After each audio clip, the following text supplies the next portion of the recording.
जय हिंद दोस्तों, स्वागत है आपका इस यूट्यूब चैनल पर। और आज के इस वीडियो में हम डिस्कस करेंगे करंट इलेक्ट्रिसिटी चैप्टर के मोस्ट इंपोर्टेंट क्वेश्चन। तो चलिए देखते हैं क्वेश्चन नंबर 1। क्वेश्चन नंबर 1 में हमको दिया है if temperature of conductor increases then drift velocity. यदि चालक का तापमान बढ़ता है तो अनुगमन वेग के बारे में बताना है। ऑप्शन ए हमारे पास है इंक्रीजेस, बी डिक्रीजेस, सी में है रिमेन्स कांस्टेंट, एंड डी में है नन ऑफ एबव। अब देखो ड्रिफ्ट वेलोसिटी क्या होता है। ड्रिफ्ट वेलोसिटी की अगर बात करें तो जो ड्रिफ्ट वेलोसिटी होती है, जो अनुगमन वेग होता है, वो एवरेज वेलोसिटी होती है इलेक्ट्रॉन की। किसी भी कंडक्टर के अंदर, किसी भी चालक के अंदर जो इलेक्ट्रॉन होता है उसका जो औसत वेग होता है, औसत वेग को हम क्या बोल देते हैं? ड्रिफ्ट वेलोसिटी बोल देते हैं। जैसे कि ये एक कंडक्टर है, तो कंडक्टर में क्या होता है? फ्री इलेक्ट्रॉन्स होते हैं, मुक्त इलेक्ट्रॉन होते हैं। और अगर हम कोई भी पोटेंशियल डिफरेंस लगाएं, इसके सिरे पर कोई भी पोटेंशियल डिफरेंस लगाएंगे, विभवांतर लगाएंगे, तो क्या होगा? पॉजिटिव से निगेटिव एक इलेक्ट्रिक फील्ड सेटअप हो जाएगी, पॉजिटिव से नेगेटिव की तरफ एक इलेक्ट्रिक फील्ड सेटअप हो जाएगी। और इस इलेक्ट्रिक फील्ड की प्रेजेंस में इलेक्ट्रॉन पे फोर्स लगेगा, तो इलेक्ट्रॉन क्या करेगा? एक तरफ चलना शुरू कर देगा, एक साइड सभी इलेक्ट्रॉन चलना शुरू कर देंगे। तो इन सभी इलेक्ट्रॉन का जो औसत वेग होगा उसको हम बोलते हैं अनुगमन वेग, ड्रिफ्ट वेलोसिटी। ठीक है, तो ड्रिफ्ट वेलोसिटी के अगर फॉर्मूले की बात करें तो ड्रिफ्ट वेलोसिटी का फॉर्मूला होगा minus e tau by m. ठीक है, ये फॉर्मूला आता है ड्रिफ्ट वेलोसिटी का। यहाँ पे ई क्या है? ई है चार्ज ऑन इलेक्ट्रॉन, इलेक्ट्रॉन पे आवेश। ई जो है वो इलेक्ट्रिक फील्ड है, कैपिटल ई क्या है? इलेक्ट्रिक फील्ड है। एम क्या है? मास है इलेक्ट्रॉन का। और टॉ क्या है? टॉ है रिलैक्सेशन टाइम। ये जो टॉ है वो है रिलैक्सेशन टाइम,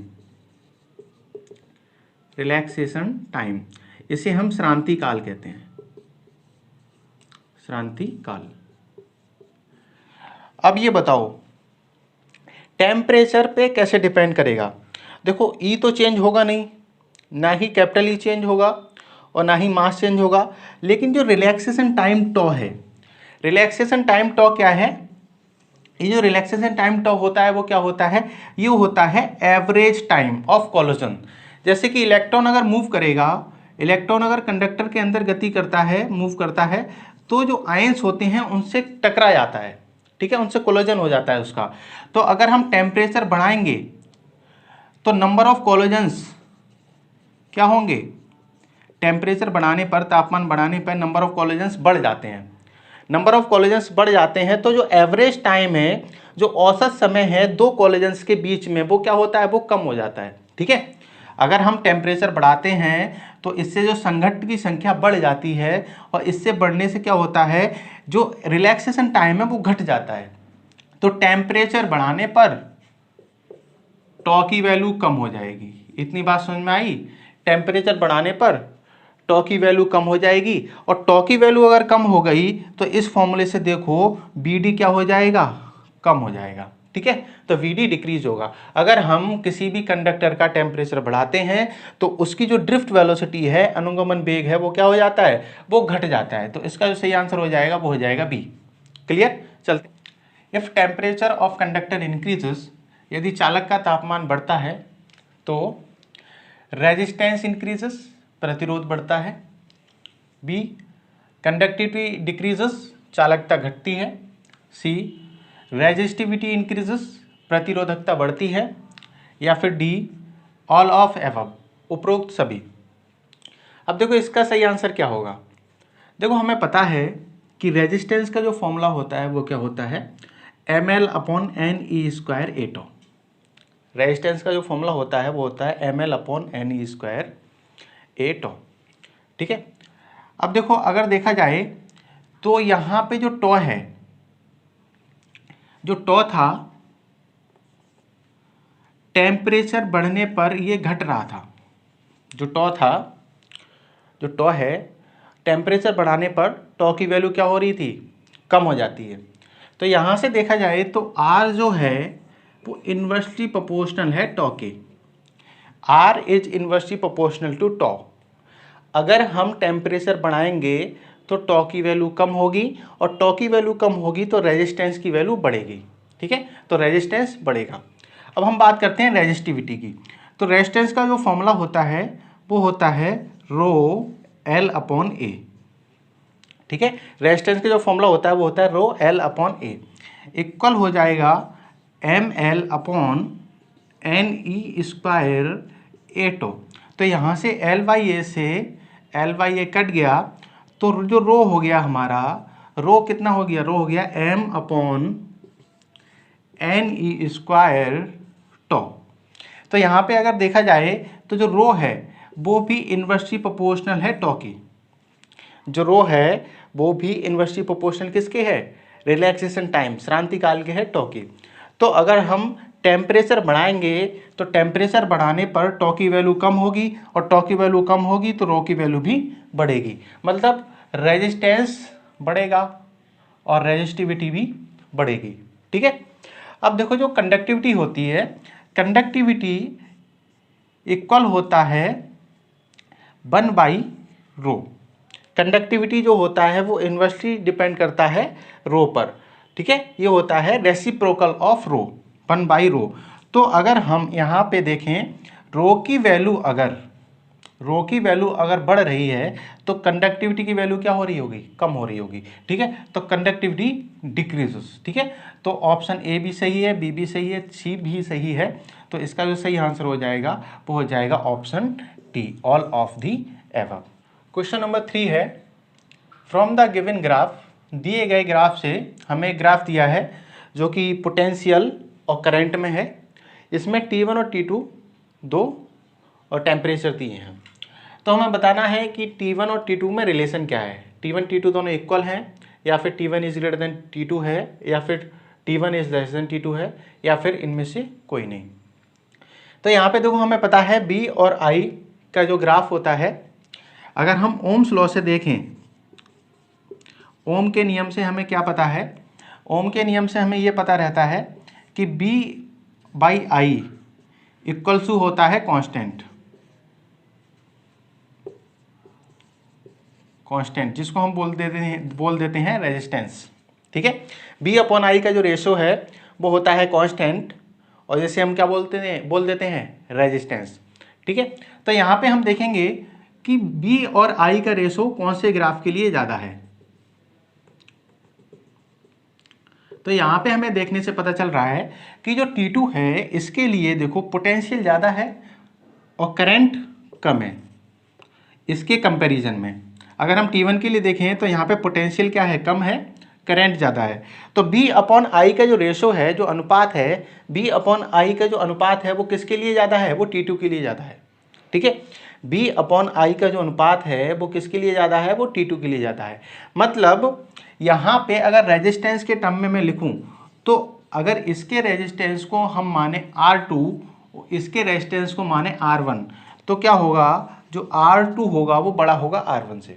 ठीक है, अगर इसके रेजिस्टेंस को माने R2 और इसके रेजिस्टेंस को माना जाए R1, तो इन दोनों से क्या होगा, R2 is greater than R1 होगा। ठीक है, और हमें ये पता ही है R इक्वस टू होता है R0 1 plus alpha delta T, conductor के लिए होता है। तो यहाँ से हमें पता है कि R इज डायरेक्टली प्रोपोर्शनल होता है टेम्परेचर के, R is directly proportional to temperature. अगर तापमान बढ़ेगा तो रेजिस्टेंस भी बढ़ेगा। ठीक है, अगर रेजिस्टेंस ज़्यादा है तो तापमान ज़्यादा होगा। ठीक, क्लियर है कि नहीं। तो यहाँ पे R2 अगर ज़्यादा है R1 से, इसका मतलब T2 is greater than T1। ठीक है, तो ये जो रेशो है वो रेजिस्टेंस का रेशो भी एग्जाम में पूछा जा सकता है और टेम्परेचर का भी पूछा जा सकता है। ध्यान रखना, टेम्परेचर और रेजिस्टेंस दोनों डायरेक्टली प्रोपोर्शनल होते हैं। टेम्परेचर अगर हम बढ़ाएंगे तो रेजिस्टेंस क्या होगा, बढ़ेगा। तो यहाँ पे R2 बड़ा होगा R1 से, क्योंकि R2 बड़ा है R1 से तो T2 बड़ा होगा T1 से। ठीक है, तो कौन सा ऑप्शन हो जाएगा हमारा, इसका जो आंसर हो जाएगा वो हो जाएगा option C. Potential across 5 ohm resistor is, 5 ohm के प्रतिरोध पर विभव है। अब देखो हमें तीन रेजिस्टेंस यहाँ पे दिए हैं, 6 ओम का एक रेजिस्टेंस है, 3 ओम का एक रेजिस्टेंस है और 5 ओम का एक रेजिस्टेंस है, और ये तीनों 21 वोल्ट के पोटेंशियल से जुड़े हुए हैं। यहाँ पे देखो 6 ओम और 3 ओम ये दोनों पैरेलल में हैं, समांतर क्रम में हैं, और इन समांतर के क्रम में ये सीरीज में है। अब देखो कैसे करेंगे, यहाँ पे हमें पोटेंशियल ज्ञात करना है। यहाँ पर हमें पोटेंशियल ज्ञात करना है कि इसका पोटेंशियल कितना होगा। टोटल पोटेंशियल कितना है, टोटल तो 21 वोल्ट हमने दिया ही है, तो 5 ओम का जो प्रतिरोध होगा यहाँ पे कितना पोटेंशियल हमें मिल रहा होगा, यहाँ पे कितना विभव होगा, ये ज्ञात करना है। तो ये ज्ञात करने के लिए हमें सबसे पहले क्या करना पड़ेगा, सबसे पहले हमें आर इक्विवेलेंट कैलकुलेट करना पड़ेगा, ठीक है। तुल्य प्रतिरोध, तुल्य प्रतिरोध कैसे करेंगे, देखो ये दोनों किस में है, ये दोनों पैरेलल में है, और पैरेलल में कैसे करते हैं, अगर हम इन दोनों का करेंगे आर इक्विवेलेंट 1 मान लेते हैं तो 1/6 + 1/3, क्योंकि ये दोनों पैरेलल में हैं तो पैरेलल में क्या होता है 1/R1 + 1/R2, और ये कितना आ जाएगा, इसका एलसीएम तो आ जाएगा 6 और ये हो जाएगा 1 + 2, तो 1/R इक्विवेलेंट 1 कितना हो गया, ये हो गया 3/6 मीन्स 1/2। तो आर इक्विवेलेंट 1 यहाँ से कितना आ गया, आर इक्विवेलेंट 1 हमारे पास आ गया 2 ओम, ठीक है। तो इन दोनों का जो तुल्य प्रतिरोध आएगा 6 और 3 का, वो कितना आएगा, वो आएगा 2 ओम। अब हम देखेंगे कि जो 2 ओम होगा वो 5 के किस में होगा, सीरीज में होगा, तो टोटल आर इक्विवेलेंट कितना हो जाएगा हमारे पास में, टोटल आर इक्विवेलेंट हो जाएगा 2 + 5 2 + 5 = 7 ओम। अगर हमारे पास टोटल इक्विवेलेंट रेजिस्टेंस आ गया है 7 ओम, उसके बाद में हम क्या करेंगे, उसके बाद में हम करंट कैलकुलेट करेंगे। करंट कितना होता है, I = B/R इक्विवेलेंट, ठीक है। V कितना है, टोटल पोटेंशियल हमने दिया है 21 वोल्ट, टोटल पोटेंशियल कितना है हमारा 21 वोल्ट, और R इक्विवेलेंट कितना है 7, तो ये हो जाएगा 3 एम्पियर, ये करंट है ना 3 एम्पियर। तो 3 एम्पियर करंट फ्लो होगी, 3 एम्पियर करंट फ्लो होगी कहाँ से, यहाँ से, तो यहाँ से 3 एम्पियर करंट फ्लो होगी और 3 एम्पियर यहाँ पे डिवाइड होके यहाँ पे कितनी करंट आएगी, 3 एम्पियर आएगी। तो यहाँ पे कितना पोटेंशियल ड्रॉप होगा, यहाँ पे जो V होगा वो कितना होगा, IR। अब हमें अगर इस रेजिस्टेंस का पोटेंशियल ज्ञात करना है, इसका विभव ज्ञात करना है, तो इससे फ्लो होने वाली जो धारा है, जो करंट है वो कितनी है 3, और इसका रेजिस्टेंस कितना है 5, कितना हो जाएगा 15 वोल्ट। तो 15 वोल्ट जो होगा वो ड्रॉप होगा इस 5 ओम के प्रतिरोध पर, इस पर कितना पोटेंशियल ड्रॉप होगा 15 वोल्ट का। अब देखो यहाँ पे हमने टोटल कितना दिया है, हमने टोटल दिया है 21 में से 15 यहाँ पे ड्रॉप हुआ, तो यहाँ पे कितना बचा, यहाँ पे बचा 6 वोल्ट, ठीक है, 6 वोल्ट का यहाँ पे बचा। अब देखो ये दोनों किस में है, ये दोनों है पैरेलल में, और पैरेलल में पोटेंशियल क्या रहता है, सेम रहता है, समान रहता है। तो 3 ओम के अक्रॉस 3 ओम पर 6 वोल्ट पोटेंशियल होगा और 6 ओम पर भी 6 वोल्ट ही पोटेंशियल होगा। क्लियर है कि नहीं। तो देखो हम तीनों रेजिस्टेंस पर, तीनों प्रतिरोध पर पोटेंशियल ज्ञात कर सकते हैं। 5 ओम पे कितना आ रहा है 15 वोल्ट, 3 ओम पे कितना है 6 वोल्ट, और 6 ओम पे कितना है 6 वोल्ट। तो इस क्वेश्चन का जो सही आंसर हो जाएगा वो हो जाएगा 15 वोल्ट, ऑप्शन बी। क्वेश्चन पर नेक्स्ट क्वेश्चन जो हमारा है, नेक्स्ट क्वेश्चन है Kirchhoff's voltage law is based on, Kirchhoff voltage का नियम आधारित है। पहला ऑप्शन है कंजर्वेशन ऑफ चार्ज, आवेश संरक्षण पर। ऑप्शन बी है कंजर्वेशन ऑफ मोमेंटम, संवेग संरक्षण पर। ऑप्शन सी है कंजर्वेशन ऑफ एनर्जी, ऊर्जा संरक्षण पर। Option D none of above, उपरोक्त में कोई नहीं। अब देखो किरचॉफ के 2 नियम हैं हमारे पास, ठीक है। एक तो है किरचॉफ करंट लॉ, धारा का नियम। करंट लॉ क्या कहता है, कहता है कि किसी भी जंक्शन पर, किसी भी संधि पर जो सम ऑफ ऑल करेंट्स होता है, सभी धाराओं का जो सम होता है वो होता है 0, ठीक है। किसी भी संधि पर जो सभी करेंट्स का जो सम होता है, जो योग होता है, वो कितना होता है 0 होता है। ये कौन कहता है, ये कहता है किरचॉफ्स करंट लॉ। और दूसरा है हमारे पास KVL, किरचॉफ्स वोल्टेज लॉ। ये कहता है कि किसी भी क्लोज लूप में, किसी भी बंद लूप में सम ऑफ ऑल पोटेंशियल्स कितना होता है 0, ठीक है। किसी भी बंद लूप में सभी पोटेंशियल को अगर हम योग करें, सम कर दें, तो कितना होगा 0 होगा। तो देखो ये जो नियम होता है, पहला जो नियम है करंट जो लॉ है, वो आधारित होता है कंजर्वेशन ऑफ चार्ज पर। ये आधारित होता है कंजर्वेशन ऑफ चार्ज, आवेश संरक्षण पर, ठीक है, ये आधारित होता है आवेश संरक्षण पर। और जो दूसरा नियम है पोटेंशियल वाला, ये जो होता है वो आधारित होता है एनर्जी कंजर्वेशन पर, एनर्जी कंजर्वेशन, एनर्जी कंजर्वेशन, ऊर्जा संरक्षण पर, ठीक है, ऊर्जा संरक्षण पर, ठीक है। तो हमसे कोई भी क्वेश्चन पूछा जा सकता है, या फिर तो करंट लॉ या फिर वोल्टेज लॉ। करंट लॉ अगर पूछा जाता है तो कंजर्वेशन ऑफ चार्ज, और वोल्टेज लॉ अगर पूछा जाता है तो कंजर्वेशन ऑफ एनर्जी। तो यहाँ पे हमसे पूछा गया है वोल्टेज लॉ, तो वोल्टेज लॉ जो होगा वो होगा कंजर्वेशन ऑफ एनर्जी पर। तो इसका जो सही आंसर हो जाएगा वो हो जाएगा सी।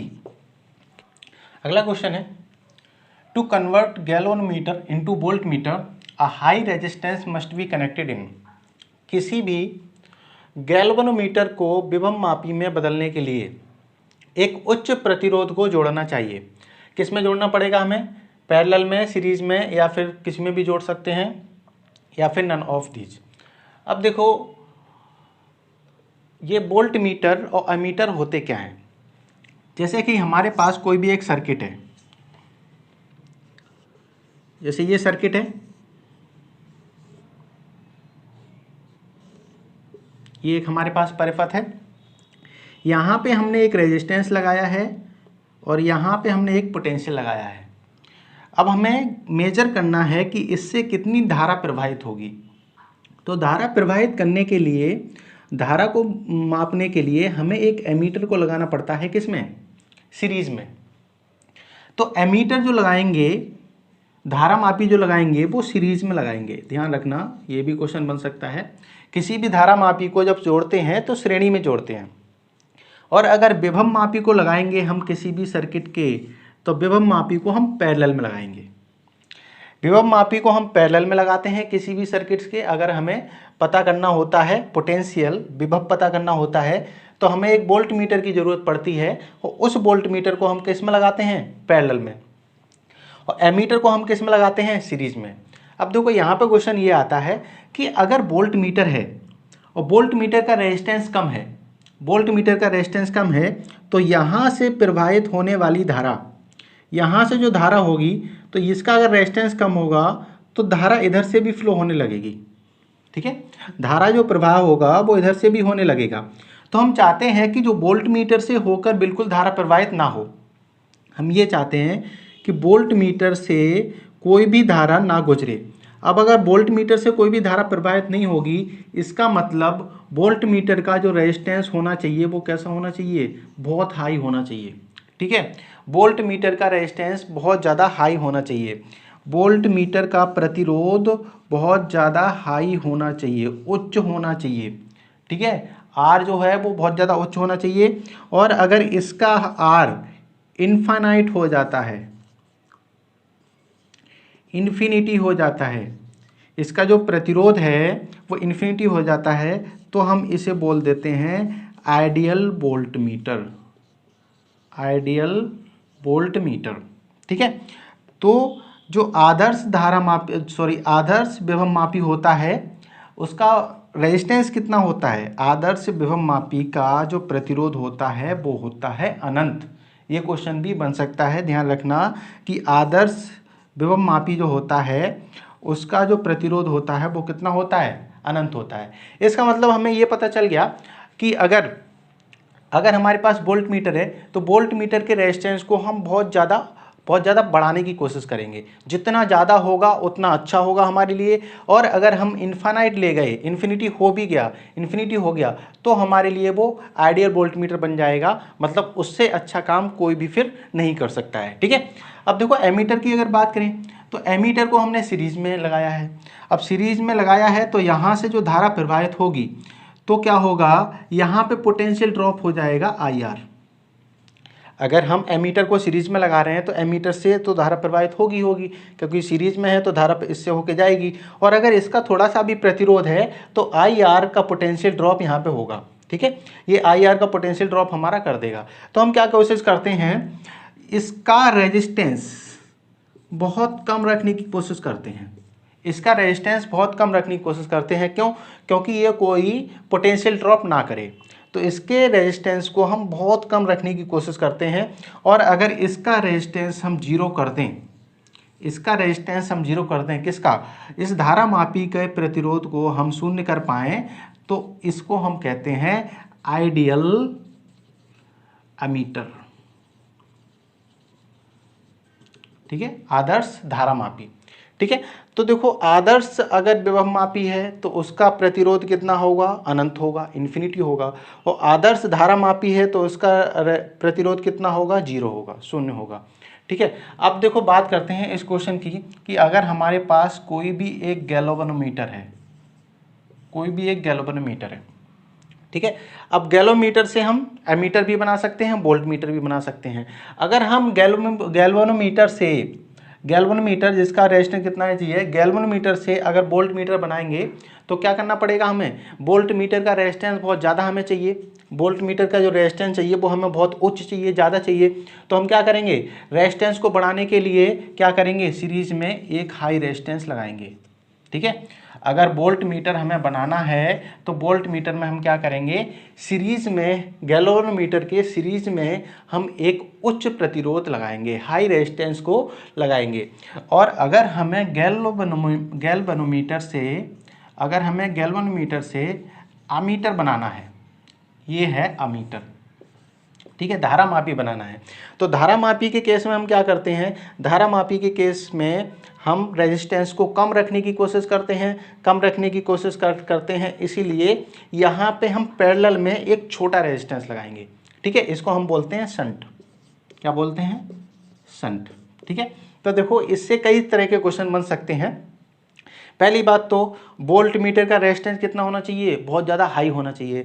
एमीटर का रेजिस्टेंस कितना होना चाहिए? बहुत ज़्यादा लो होना चाहिए। अगर वोल्ट मीटर का रेजिस्टेंस जीरो है, शून्य हो जाए, तो हम उसको क्या बोलेंगे? आदर्श विभव मापी बोलेंगे, आइडियल वोल्ट मीटर बोलेंगे।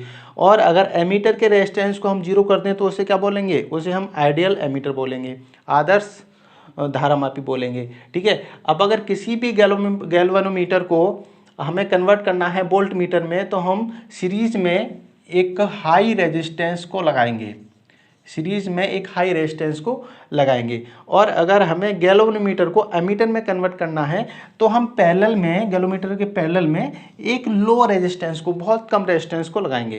क्लियर? इतने क्वेश्चन क्लियर हुए? अब देखो एक बात आती है कि आइडियल वोल्टमीटर कैसे बनाया जा सकता है। एक हमारे पास डिवाइस होती है पोटेंशियोमीटर। क्या होता है? पोटेंशियोमीटर। एक हमारे पास डिवाइस होती है पोटेंशियोमीटर। तो जो पोटेंशियोमीटर है उससे हम आदर्श विभव मापी की तरह कार्य करवा सकते हैं। वो एक आदर्श विभव मापी की तरह कार्य करता है। तो पोटेंशियोमीटर एक ऐसी डिवाइस है जो कि आदर्श विभव मापी की तरह कार्य करती है। आदर्श विभव मापी की तरह कोई कब कार्य करेगा? जब उसका जो प्रतिरोध होगा वो अनंत होगा, बहुत ज़्यादा होगा, उसका प्रतिरोध बहुत ज़्यादा होगा। ठीक है, बहुत ज़्यादा प्रतिरोध होगा तो यहाँ से कोई धारा प्रवाहित नहीं होगी, यहाँ से कोई करंट फ्लो नहीं होगी। तो पोटेंशियोमीटर ऐसा क्या कर देता है?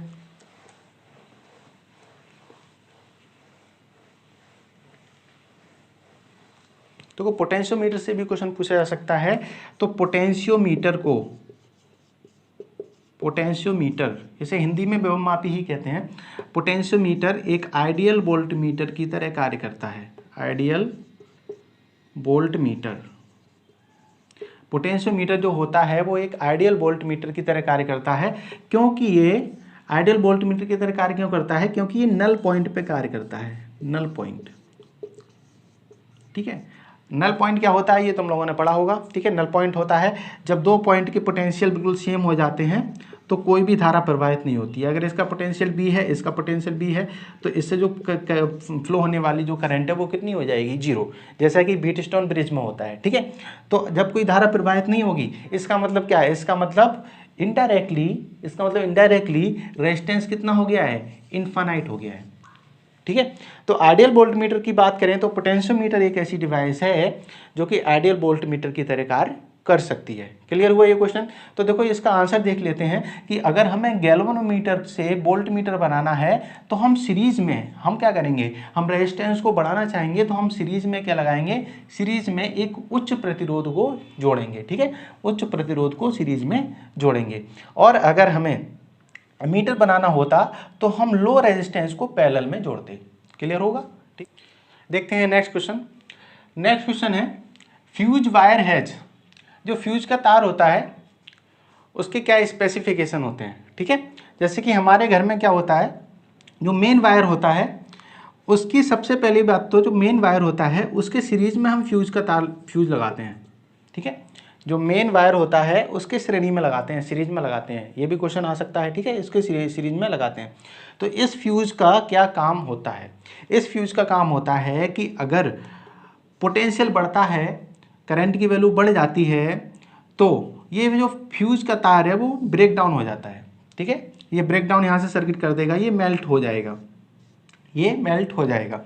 तो मेल्ट कैसे होगा ये, इसमें हीट जनरेट होगी कैसे, आई स्क्वायर आर सी। ठीक है, आई स्क्वायर आर सी। अगर करंट की वैल्यू बढ़ती है तो ज़्यादा हीट जनरेट ये करेगा, और ज़्यादा हीट जनरेट करके क्या होगा, ये मेल्ट हो जाएगा, तो सर्किट ब्रेक डाउन हो जाएगा और हमारी जो भी डिवाइसेस होंगी वो जलने से बच जाएंगी। तो ये सेफ्टी का काम करता है। किसका काम करता है? ये सेफ्टी का काम करता है। अप्लायंसेस, जो अप्लायंस लगे रहते हैं उनकी सेफ्टी करता है। अब इसका हमें बताना है कि जो लो रेजिस्टिविटी इसकी होती है या फिर लो मेल्टिंग पॉइंट होता है, या फिर high resistivity high melting point, या फिर high resistivity low melting point, या फिर लो रेजिस्टिविटी हाई मेल्टिंग पॉइंट, इनमें से क्या होगा।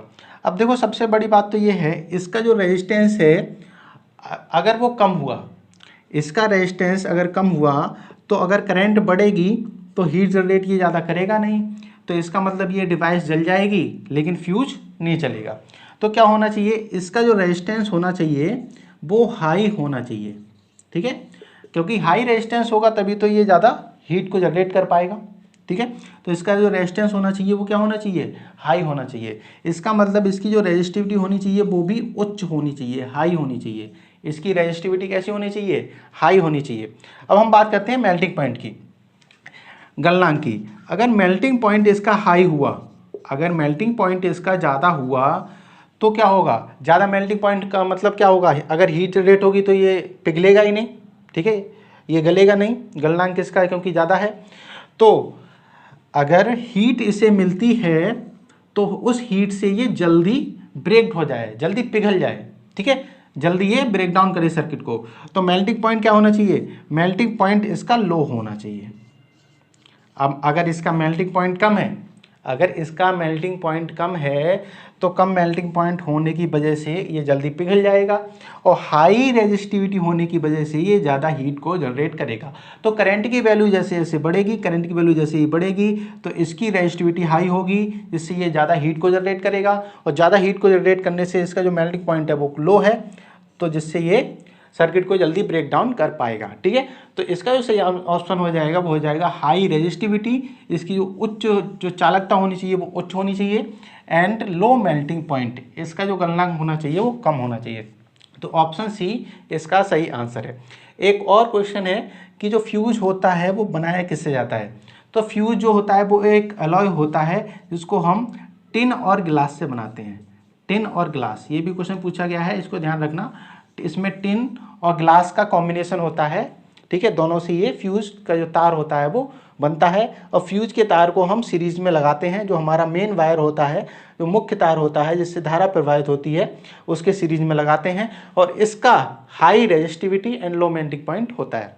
ठीक है, तो इसमें हमने कोशिश की है जो करंट इलेक्ट्रिसिटी चैप्टर है उसके सभी क्वेश्चंस को डिस्कस करने की, और जो भी बन सकते हैं उनको आप लोग वीडियो को पूरा देखें। जय हिंद।